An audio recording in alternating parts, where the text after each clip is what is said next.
வணக்கம். ஓம் ஹ்ரீம் பைரவி க்ளாம் ஹ்ரீம் ஸ்வாஹா. இன்னைக்கு நம்ம ராசி பலம் பார்க்கறதுக்கு முன்னாடி ஜோதிடத்துல பாருங்க, இந்த ராசியில ஒரே ராசியில நிறைய பேர் பிறந்திருப்பாங்க.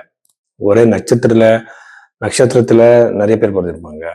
ஒரே டேட்ல நிறைய பேர் 1000 பேர் பிறந்திருப்பாங்க.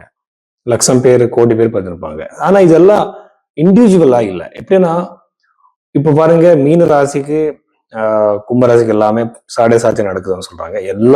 இந்த ராசியில பிறந்தவங்க எல்லாருக்கும் பிரச்சனை வந்துட்டு இருக்கா? இல்ல.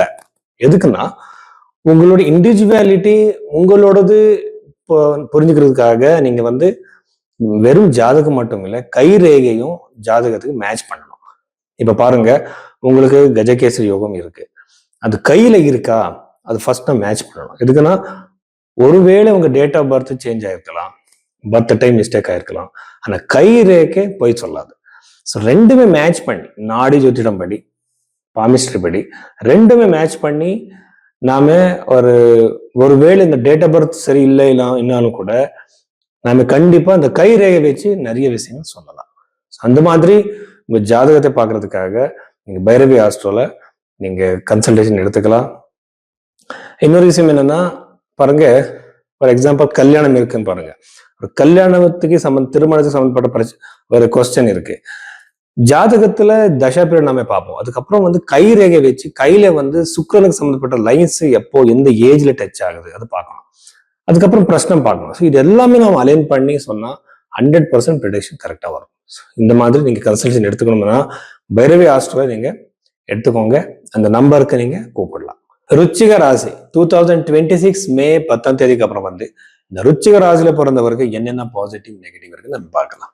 ருச்சிக ராசியில பிறந்தவர் சப்தம பாவத்தில் இருக்க சுக்கிரன் சப்தம பாவத்துல இருக்கிறார். சப்தம பாவாதிபதி. இது திருமண வாழ்க்கைக்கு ரொம்ப நல்லது. ஏதோ பிரச்சனை வந்திருக்கு இந்த திருமண வாழ்க்கையில, அது சரியாகிற சான்சஸ், காம்ப்ரமைஸ் ஆகிற சான்சஸ், டிவோர்ஸ் வரைக்கும் போயிருக்கலாம், கோர்ட் வரைக்கும் போயிருக்கலாம், காம்ப்ரமைசிங் சான்சஸ் அதிகமா இருக்கு. உங்களை நீங்க நேசிச்சவர் விட்டுட்டு போயிருக்கலாம், அவர் கூட திரும்பி வருவாங்க.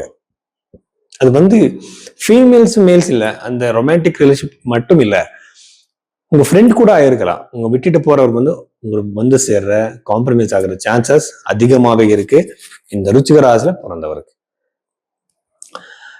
அதுக்கப்புறம் பார்ட்னர்ஷிப் பிசினஸ் பண்ணா ரொம்ப நல்லது இந்த டைம் பீரியட்ல. யாருக்கெல்லாம் 7th ஹவுஸ் ரொம்ப ஸ்ட்ராங்கா இருக்கும், 7th சப்தமாதிபதி ரொம்ப நல்ல பிளேஸ் இருக்கான அவருக்கு பார்ட்னர்ஷிப் பிசினஸ் நல்லாவே இருக்கு. சோசியல் மீடியால ஒர்க் பண்றவருக்கு எல்லாமே ரொம்ப நல்லது.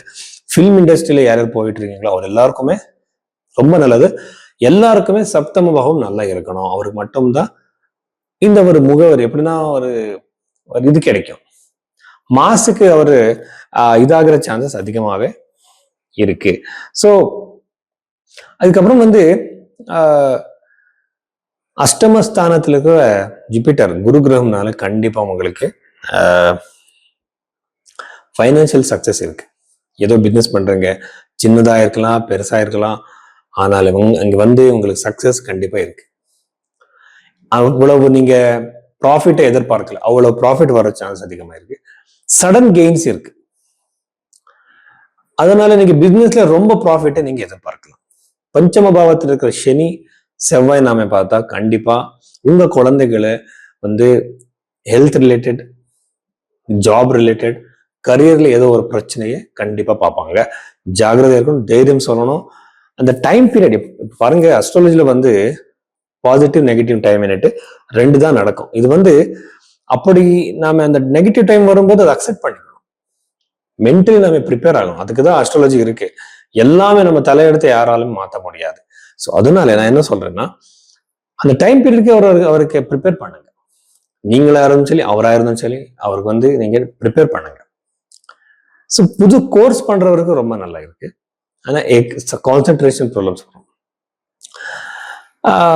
தசம பாவத்துல கேத்துனால ஜாப் சடன் சேஞ்ச் ஆகிற சான்ஸ், சடன் நீங்க ஜாப் விட்டுட்டு வர்ற சான்ஸ் அதிகமாகவே இருக்கு. இத்தனை நாள்ல நீங்க அது கண்ட்ரோல்ல இருந்தீங்க, ஆனா இப்ப உங்களுக்கு முடியல, அது விட்டுட்டு வெளியே வர்ற சான்ஸ் அதிகமாகவே இருக்கு.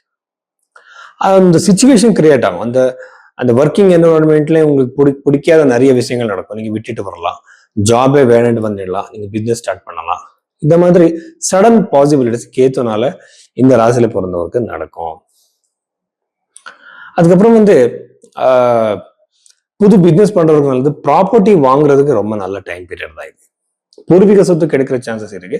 நீங்களே ப்ராப்பர்ட்டி பண்ற அதிகமான சான்சஸ், எஸ்பெஷலி வந்து ரொம்ப இன்டீரியரான பிளேசஸ், அவங்களுக்கு அது நல்லாவே இல்லை, அந்த ஒரு ஏரியால நீங்க ப்ராப்பர்ட்டி வாங்குற சான்ஸ் அதிகமாகவே இருக்கு.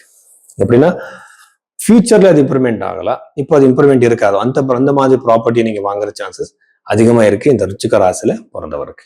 இவ்வளவு விஷயங்கள் வந்து ரிச்சிக ராசியில பிறந்தவருக்கு.